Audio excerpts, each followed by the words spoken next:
how to make resume on mobile phone. Hi everyone, welcome back to our channel. In this video I'm going to walk you through the steps on how you can make resume on mobile phone.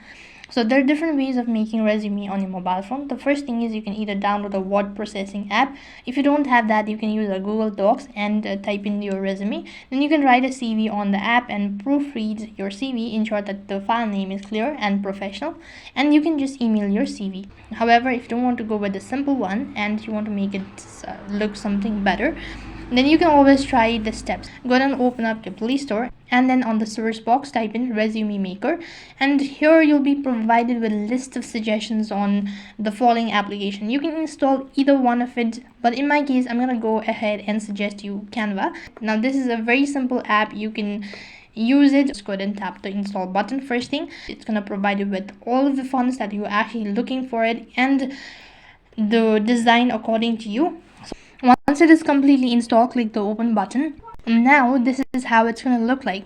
Now right on top you need to type in resume template, then press on it, and here you can find the list of templates available.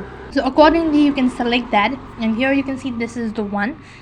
Now you can go ahead and make changes with all of the fonts and all that, and that's basically how you can make resume on your mobile phone. That is all for this video. I hope the video was helpful. Make sure to like, share and subscribe to our channel. Thank you for watching. See you in the next video.